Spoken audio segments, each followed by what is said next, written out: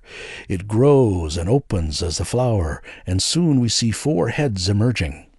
As those heads emerge, something else happens higher in this slumbering being, and 2 negative forces, we might call them demons, crawl out of the ear of this slumbering figure and begin to swim towards this figure coming out of the lotus. Now the shoulders and the hands and the arms are out, and one of the 4 faces sees these 2 figures swimming towards it, and the hand reaches out to shake the slumbering figure. Help! Wake up! Wake up! Nothing happens. Please, wake up! And from the slumbering figure emerges a feminine figure who speaks to him and says, "Yes, what is it?"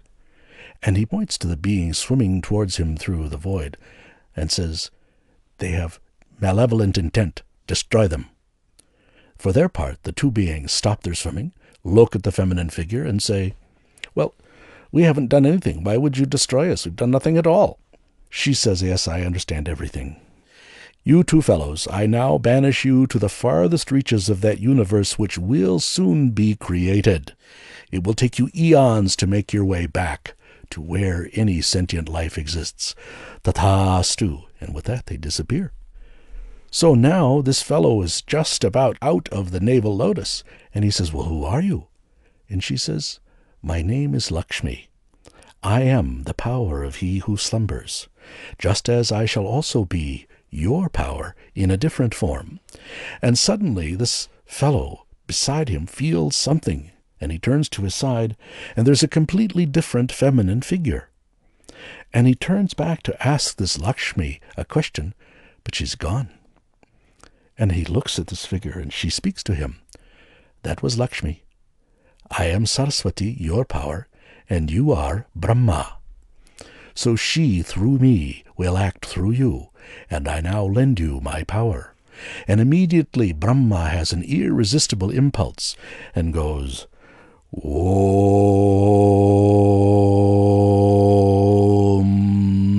and a bubble grows and grows and grows. And as the bubble grows, it's soon out of sight. And from the heart center of the slumbering dark blue being comes a ball of light floating up, piercing this bubble and exploding into millions and millions of pieces that will be the souls of you and me. The voice of Lakshmi is then heard. "Oh, so you are piercing this reality, this dream. All right, then I shall do the same. By another path, all of these bits of light that have come from you must return to you, and I shall be the instrument of their return to you. You are being, I am becoming. So I shall govern their evolution until they return to their source in you. Some call you Narayana, some call you Sadashiva. It matters not. You are what you are, and I am your power." So according to one of the ancient myths, this is how the universe came into existence. And the seed sound of that being is Shreem. So I'll just say that a few times so you can get a feeling for it. Shreem, Shreem, Shreem, Shreem, Shreem, Shreem, Shreem, Shreem, Shreem, Shreem, Shreem, Shreem. The foundation mantra